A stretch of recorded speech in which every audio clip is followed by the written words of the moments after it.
All right, after hours of cutting and welding, let's see if this works.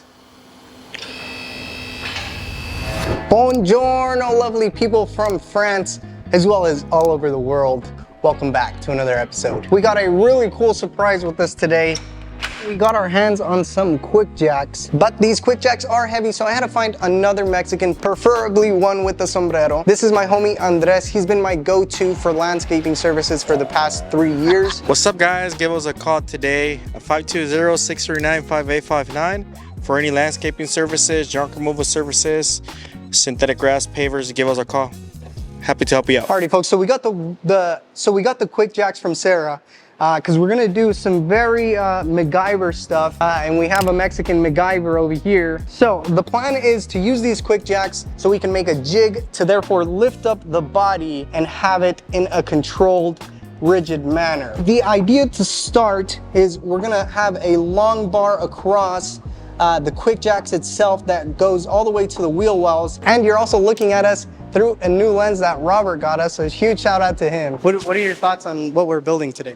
Well, it wasn't my idea, so it's not as good, but it's pretty good, I guess. Yeah. Once I listened to what you had to say, it really made a lot of sense. So Robert brought along a lot of scrap tubing that he had, but we're gonna figure something out with all this stuff, and we're gonna make something cool. Now, me and Robert wasted no time getting started on this jig. Our first task was to make sure our main support brace was properly secured to the quick jacks themselves. So Robert got to cutting and I got to welding. But somewhere in between, Robert was telling me about the time he sunk a boat. Yes, a boat. What the fuck is going on out here? All right, so we made these little flanges so we can weld them onto here. That way this is permanently locked in place, because as you can see right now, kind of shakes around. So these are just gonna, again, lock it in place. Okay, so step one is complete. These things are now locked into place. As you can see, we got a tab on this side and this block. They're just tacked at the moment, so we still need to run a little bit more beads. But yeah, phase one is complete. Now we have to build from these to the wheel wells, and Robert had the wonderful idea of using this one, which will be adjustable with these holes right here. Are you gonna get a passenger seat in this thing? Once I make sure it's safe. So pepper. Me and Robert are absolutely cooking. I think we're gonna be done with this before even lunchtime. And It's 12 o'clock. all right, so Robert, a long time ago, had let us use this tubing bender. I haven't had the excuse to use it. Well, more like I just forget. This is one of the coolest tubing benders you have seen because it's hydraulic, meaning we don't have to have a giant stick.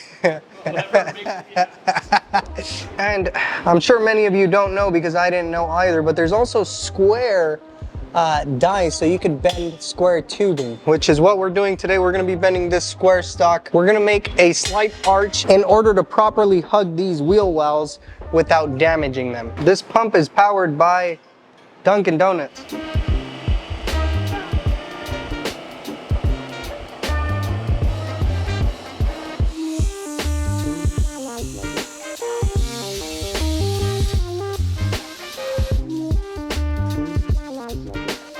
Okay, so check it. These little C channels that we just bent up are going to be right here. All right, so there's a couple ways we can do this, but this is just one of the examples. We can grab a piece of hose, and that protects this arch and the fiberglass and keeps it well secure while we're sanding, doing fiberglass, etc. So we have our base made, we have our body attachment made. Now we just have to fill in the dots in between.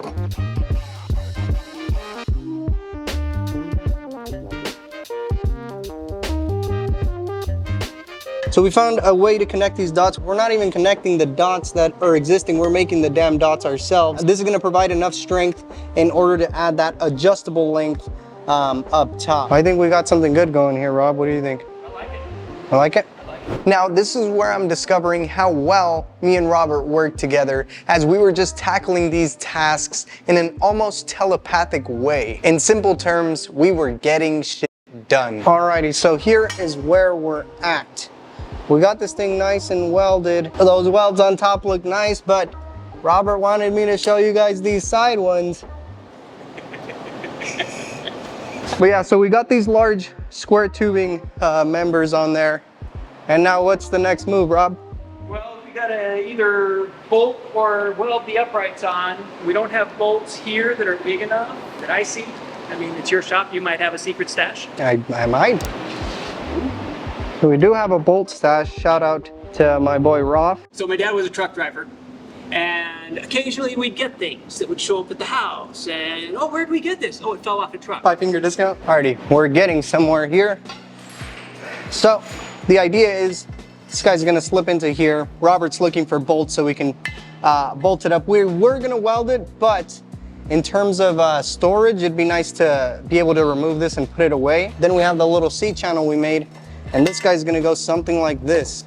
So looks like the pieces of the puzzle are coming together. This is actually pretty exciting because this was just a rough idea in my head. I didn't know if it was going to work. So I was pretty much just excited to be able to build this and see if it works. And good thing Robert's here because he's thrown in some really good ideas. I'm not gonna give him complete credit, but.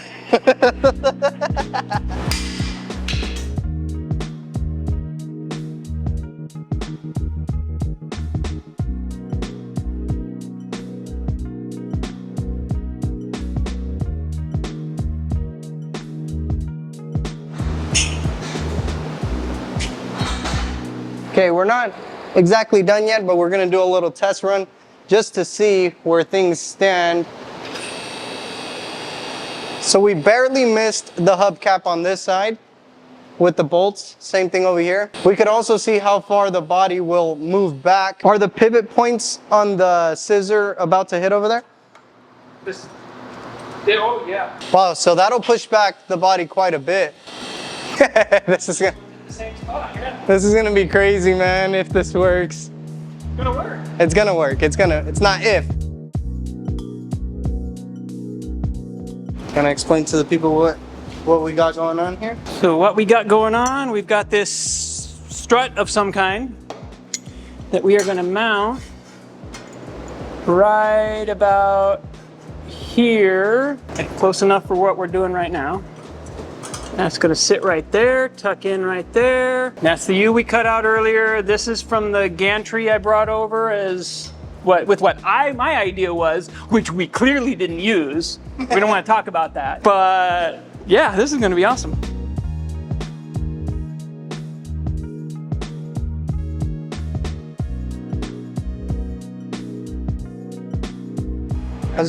Let's do a final walk around, make sure we're not tied in, no hood latches connected.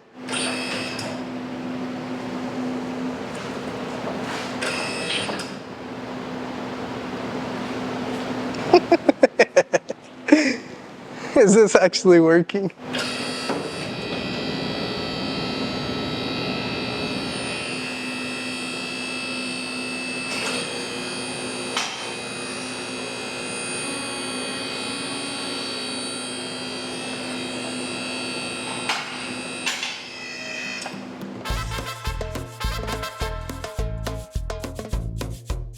Go ahead, Rob, man.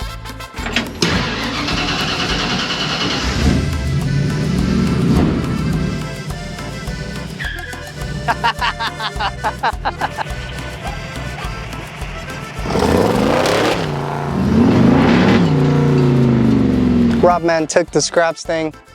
I could hear him around the block. I'm sure he's having fun.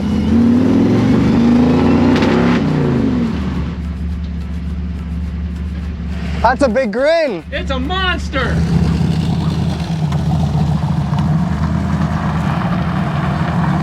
What do you think, Rob? It's insane. Did you get to floor it a little bit? Oh, you didn't hear it? I didn't go too crazy. No? You know, I mean, it's my first time. It's your car.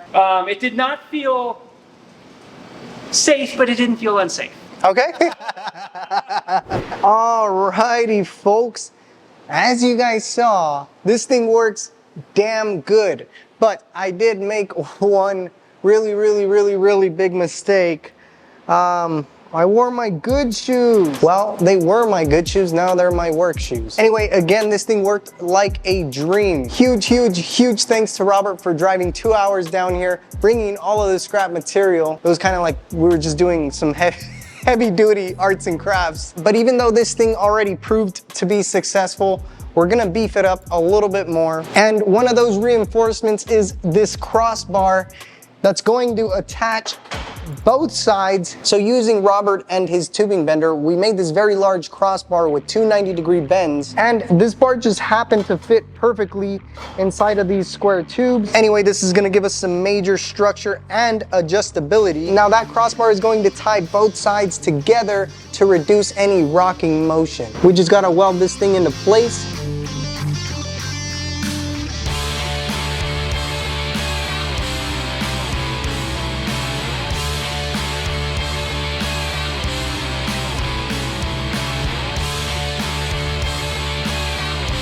Speaking of how we designed it and everything, just look at how it clicks into place. There's no second guessing if it's in its correct place, because check this out. Shit. Chee.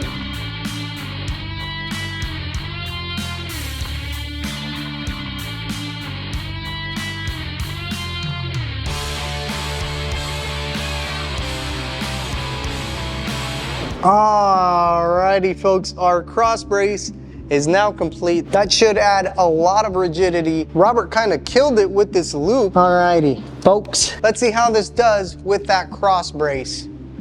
Ready, 3, 2, 1.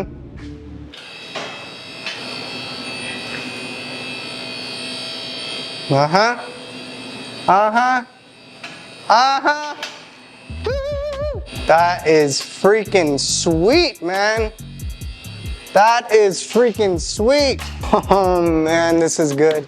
This is good, good, good. Now, the whole point of this, or at least the main reason as to why we're doing this now, is so we can repair the cracks on the door sills. Both sides have them. This seems to be a structural design flaw from the factory. So now we have access to the back of the damaged area, which will allow us to repair it, rebuild it, and maybe improve on that original design. But holy guacamole, guys, what in the world did we just build here?